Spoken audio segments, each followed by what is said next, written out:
तो दूसरी तरफ स्कूल में मेगुमी और नोबारा गुडविल इवेंट की तैयारी में लगे हुए थे। हर साल टोक्यो और क्योतो स्कूल के बीच में एक फ्रेंडली कंपटीशन होता है और आज इस इवेंट का समय आ गया था। टोक्यो टीम में मेगुमी और नोबारा के अलावा 3 और स्टूडेंट हैं जो कि सेकंड ईयर से हैं और इनके नाम है माकी जेनिन, जो कि जेनिन ब्लड लाइन की मेंबर है और इस दुनिया में जेनिन क्लेन का बहुत ऊंचा अहदा है, साथ ही गोजो क्लेन और कीमो क्लेन का भी।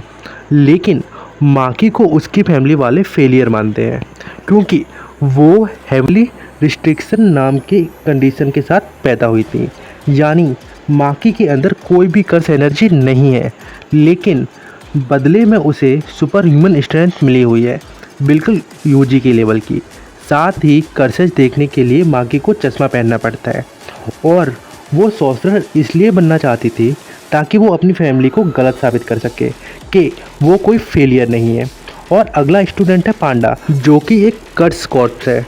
कर्स कॉर्प्स वो ऑब्जेक्ट होते हैं जिसमें कर्स एनर्जी बाहर से डाली जाती है और उनको ज़िंदा किया जाता है, लेकिन ये ऑब्जेक्ट तब तक ही ज़िंदा रहते हैं उन्हें बाहर से कर्स एनर्जी मिलती रहे। और पांडा अलग है क्योंकि वो इंसानों की तरह कर्स एनर्जी खुद पैदा कर सकता है और पांडा को प्रिंसिपल यागे ने बनाया था। और आखिरी स्टूडेंट है टोगी, जिसकी पावर है कर्स स्पीच। ये अपनी आवाज़ से ही अटैक कर सकता है और ये सिर्फ राइस बोल के इंग्रेडिएंट से ही बात करता है, क्योंकि नॉर्मल तरह से बोलने पर उसके दोस्तों को भी चोट लग सकती है। अब बात करते हैं इनके अपोनेंट यानी क्योटो के स्टूडेंट की, और उनका नाम है माई जेनिन, जो कि माकी की बहन है, और टोडो, जो कि क्योटो का सबसे ताकतवर स्टूडेंट है। टोडो को लड़ाई करना बहुत पसंद है और उसने मेगुमी से पहली मुलाकात में पूछा था कि उसे किस तरह की लड़कियां पसंद है। मेगुमी का जवाब पसंद नहीं आया था, तो उसने मेगुमी की जमकर धुलाई कर दी थी और उसे बोरिंग लोग पसंद नहीं है। वो एक पॉप स्टार को बहुत पसंद करता है और उसका फ़ैन है। और अगला स्टूडेंट है एक रोबोट, जो मेगामारू है, और इस रोबोट को एक असली इंसान कंट्रोल करता है। बाकी स्टूडेंट है कैमो, मीमा और मोमो। ये सभी अपने स्कूल लीडर लोरी के साथ यहाँ आए थे। अब गोजो एक डब्बा लेकर यहाँ आता है और काफ़ी ड्रामा करते हुए ये रिवील करता है कि असल में यूजी तो अभी जिंदा है। बाकी लोगों के लिए यूजी 2 महीने पहले ही मर गया था और वो उसके लिए रो भी लिए थे, तो उसे देखकर उन्हें समझ नहीं आता कि वो कैसे रिएक्ट करें, पर अंदर से वो सब बहुत खुश थे।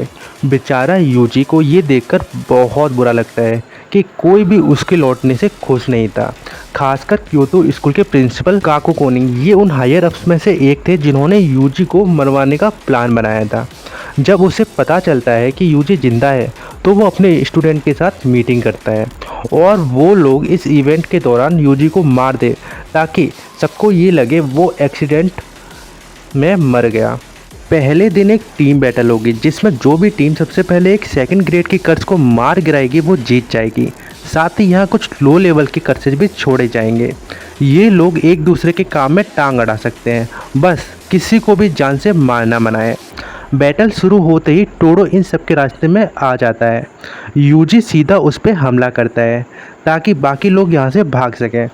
अब यूजी को बुरी तरह से पीटने के बाद टोडो यूजी से वही सवाल करता है कि उसे किस तरह की लड़कियाँ पसंद है। यूजी बताता है उसे बड़े एस वाली लंबी लड़कियाँ पसंद है, जैसा कि जेनिफर लॉरेंस।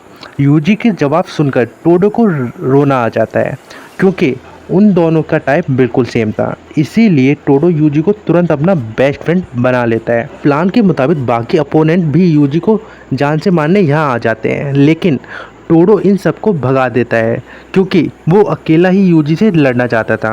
यूजी से लड़ते लड़ते वो उसकी और ज़्यादा रेस्पेक्ट करने लगता है, बल्कि वो यूजी को कर्स एनर्जी ठीक से यूज करना भी सिखाता है। दूसरी तरफ पांडा और मेगामारू की लड़ाई होती है जिसमें पांडा अपने गोरिल्ला मोड में आकर आराम से जीत जाता है। फिर माकी मीवा को हरा देती है।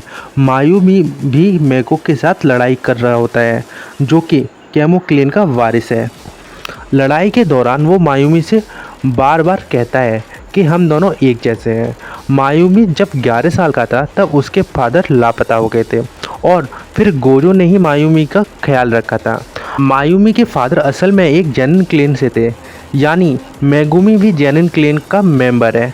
मेगुमी उसे हराने के लिए एलिफेंट और ईगल शिकिगामी का यूज करता है और तभी इन दोनों पर कोई दूसरा ही कर्स अटैक कर देता है।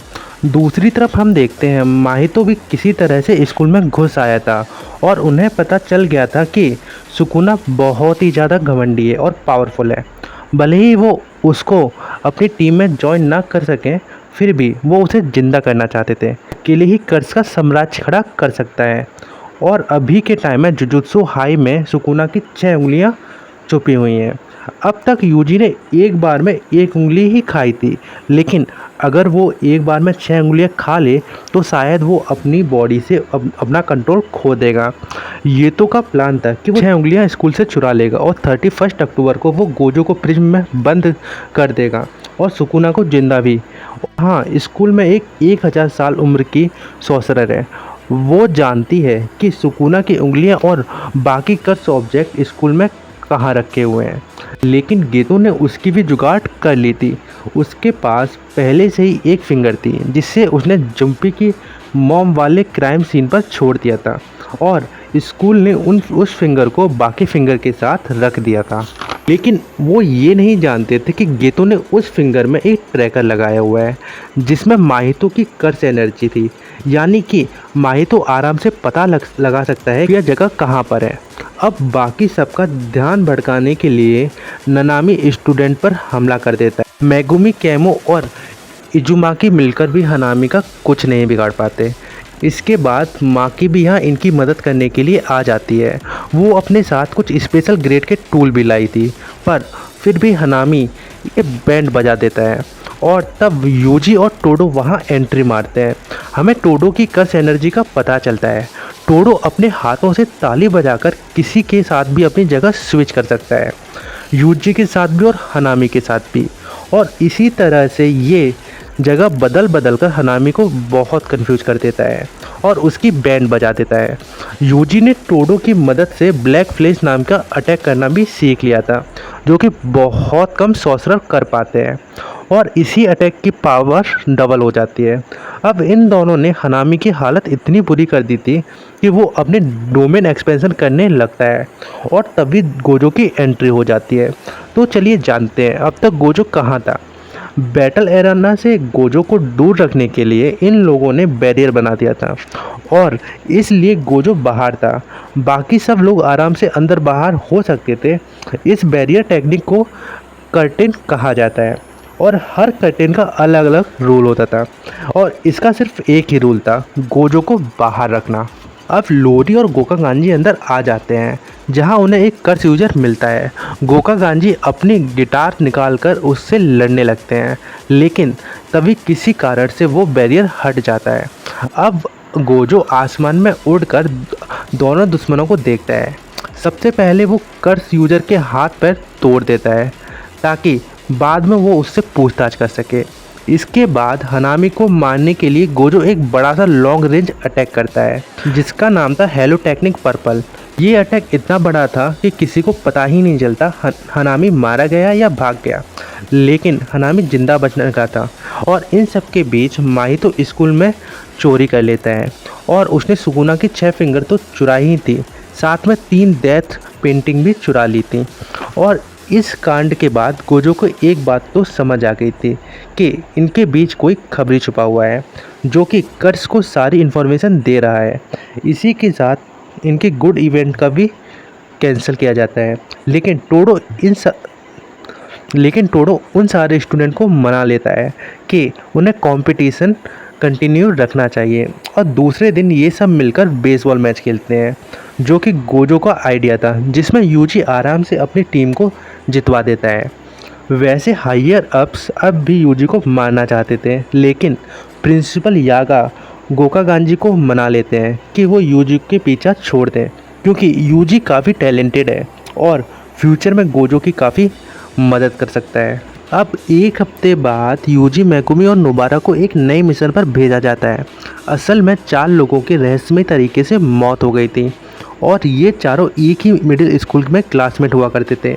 जब ये लोग इनके मिडिल स्कूल में इन्वेस्टिगेट करने जाते हैं तो इन्हें पता चलता है कि मेगुमी भी यहीं पढ़ा करता था और यहाँ ज़्यादातर लोग अब भी उसे जानते हैं। खैर, स्कूल से ही इन्हें पता चलता है पास में ही एक भूतिया ब्रिज है। कई साल पहले यह 4 स्टूडेंट वहीं बेहोश हो गए थे। जब इन्हें होश आया था तो उन्हें कुछ भी याद नहीं था कि वो वहाँ कैसे पहुँचे। अब 20 साल बाद इन्हें 4 लोगों का कर्स ने मर्डर कर दिया है। जो भी लोग उस ब्रिज पर गए थे उनकी अब जाकर मौत हो रही है। अब इन्हें मेगुमी की पुरानी क्लासमेट फुजिनुमा भी मिलती है, जो इन्हें बताती है कि उस समय वो भी इस ब्रिज पर गई थी और उसके साथ मेगुमी की सिस्टर भी थी और पिछले हफ्ते से उसे कुछ अजीब सा महसूस हो रहा है। यानी जल्दी ही ये लड़की और मेगुमी की सिस्टर भी उस कर्स के हाथों मार जाएंगे। इसीलिए मेगुमी जल्द से जल्द उस कर्स को मारना चाहता था।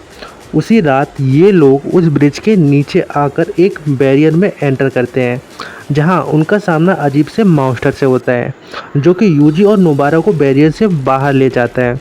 और इसके बाद मेगुमी के सामने वो कर्स आता है जिसे मारने वो यहाँ आया था। इसी कर्स ने काफ़ी टाइम पहले सुकुना की एक फिंगर को निगला था, लेकिन तब उसकी फिंगर इतनी पावरफुल नहीं थी। लेकिन जब यूजी ने सुकुना की फिंगर खाकर उसकी सोल को जगाया था और तभी से उसकी बाकी फिंगर भी एक्टिवेट हो गई थी और इसीलिए अब जाकर ये कर्स उन स्टूडेंट को मार रहा है। अब ये स्पिरिट बहुत ज़्यादा ताकतवर है, इसीलिए मेगुमी एक बार फिर से खुद को कुर्बान करने के लिए तैयार हो जाता है। लेकिन फिर उसे सुकुना और गोजो की कई बातें याद आ जाती हैं। सुकुना ने उससे कहा था मेगुमी में इतनी पावर है कि स्पेशल ग्रेड कर्स को मार सकता है। वहीं गोजो ने कहा था उसे दूसरों की चिंता छोड़कर खुद की पावर पर ध्यान देना चाहिए। इसीलिए मेगुमी अपनी पूरी जान लगाकर अपना पहली बार डोमेन एक्सपेंशन करता है। सिर्फ हाई लेवल के सॉर्सरर ही ये ठीक से कर सकते हैं, इसलिए मेगुमी का डोमेन कंप्लीट नहीं था। खैर, इस डोमेन के अंदर मेगुमी खुद की और शिकिगामी की क्लोन्स बना सकता है, जिससे कर्स को बहुत दिक्कत होती है और आखिर में मेगुमी को डिवाइन डॉग कर्स स्पिरिट को मार देता है। अब इसके अंदर से सुकुना की फिंगर भी निकाल लेता है, यानी कि अब मेगुमी की सिस्टर और बाकी लोग कर्स से नहीं मरेंगे। लेकिन मेगुमी की सिस्टर पर पहले से ही एक और कर्स लगा हुआ था, जिसकी वजह से वो कोमा में है। यहाँ से कुछ दूर यूजी और नोबारा उस मॉन्स्टर और उसके बड़े भाई से लड़ते हैं। करीब 150 साल पहले एक इविल सॉर्सरर हुआ करता था, जो कि काफ़ी घिनौने एक्सपेरिमेंट किया करता था। उसने 9 ऐसे क्रिएचर पैदा किए थे जो आधे इंसान और आधे कर्स थे, और इन्हें ही डेथ पेंडिंग कहा जाता है, और तभी से जुजुत्सु हाई में रखे हुए थे। लेकिन चोरी के दौरान माहितो ने 3 डेथ पेंडिंग को चुरा लिया था और गेतो की मदद से उन तीनों को नए शरीर में डाल दिया था। ये तीनों एक दूसरे को भाई मानते हैं और इन्हें सिर्फ अपनी ही चिंता है। इन्हें इंसानों या कर्स से कोई मतलब नहीं है, लेकिन फिर भी ये माहितो की मदद करने के लिए मान जाते हैं, क्योंकि जिस तरह की दुनिया माहितो बनाना चाहता है उसमें ये लोग शांति से रह पाएंगे। इसके बाद ईश्वर काजुजू को ब्रिज के पास सुकुना की फिंगर लेने भेजा गया था, लेकिन अब उनका सामना यूजी और नोबारा से हो गया था। ये दोनों यूजी और नोबारा को के अंदर पॉइजन डाल देते हैं, जिससे उनका शरीर सड़ने लगेगा। लेकिन नोबारा अपनी टेक्निक से उनको भी वही दर्द फील कराती है जो उसे हो रहा था। वहीं यूजी पर किसी भी जहर का असर नहीं होता, क्योंकि वो कर्स के राजा सुकुना की वैसल है। मेजर अपने भाई को मरता देखकर नोबारा से पॉइजन हटा देता है। इसके बाद यूजी और नोबारा मिलकर दोनों भाइयों को मार देते हैं। इनको मारने के बाद इनकी बॉडी गायब नहीं होती। तब इन्हें पता चलता है ये कोई कर्स नहीं थे, ये इंसानों की तरह जिंदा थे। इसके बाद यूजी को बुरा लगता है कि उन्होंने 2 जिंदा लोगों को मार दिया। यूजी को पता लगता है कि लाइफ की वैल्यू क्या होती है, और उसने ये फैसला भी लिया था कि वो किसी की जान नहीं लेगा। हर इनके तीसरे बड़े भाई चोसो को ये सेंस हो जाता है कि उसके दोनों भाइयों को मारा जा चुका है, और गेतो को तुरंत अपने पेट से पता लग जाता है कि यूजी और नोबारा ने उसके दोनों भाइयों को मार दिया है। खैर, उसके बाद यूजी और नोबारा दोनों मेगुमी के पास जाते हैं। मेगुमी यूजी को सुकुना की फिंगर देता है, लेकिन सिर्फ संभाल कर रखने के लिए। लेकिन सुकुना यूजी के हाथ में से ही उस फिंगर को निगल लेता है। खैर, आज इन तीनों ने एक एक स्पेशल ग्रेड के कर्स को मारा था, जो कि काफ़ी बड़ी बात है। कुछ दिनों तक ये बात फैलने लगती है, जिसके लिए गोजो काफ़ी खुश था। इसके बाद टोडो उनकी सिफारिश भी करता है कि उन्हें फर्स्ट ग्रेड में डाल दिया जाए, और गोजो अपने एक फ्रेंड मिमी को रिश्वत देता है, जिससे वो माकी और पांडा की भी सिफारिश करती है सॉर्सरर बनने के लिए। अब सेकंड ग्रेड के स्टूडेंट कड़ी ट्रेनिंग करने लगते हैं कि फर्स्ट ईयर के स्टूडेंट उनसे बड़े बड़े कारनामे कर रहे हैं। अब टेक्निकली वो 4 लोग मारे गए थे। इसका रीजन यूजी था। ना वो सुकुना की फिंगर खाता, ना ब्रिज वाला कर्स एक्टिवेट होता। लेकिन मागुमी और नोबारा डिसाइड करते हैं कि वो ये बात यूजी को नहीं बताएंगे, वरना वो इसका जिम्मेदार खुद को मानेगा। लेकिन सुकुना की वजह से यूजी को ये बात ऑलरेडी पता थी, लेकिन वो मेगुमी को नहीं बताना चाहता था, क्योंकि उसे फिर से पछतावा होता यूजी की जान बचाने के लिए। एपिसोड के लास्ट में ये तीनों शॉपिंग करने निकलते हैं। तभी इन्हें गोजो की कॉल आती है, जो कि इन तीनों को एक टॉप सीक्रेट मिशन पर जाने को बोलता है। और जुजुत्सु काइसेन का सीजन 1 पर यहीं पर ख़त्म हो जाता है। मिलते हैं इसके सेकंड सीजन में, जो कि नेक्स्ट वीक से अपलोड होना शुरू होगा। और चैनल को लाइक शेयर एंड सब्सक्राइब करना ना भूलें।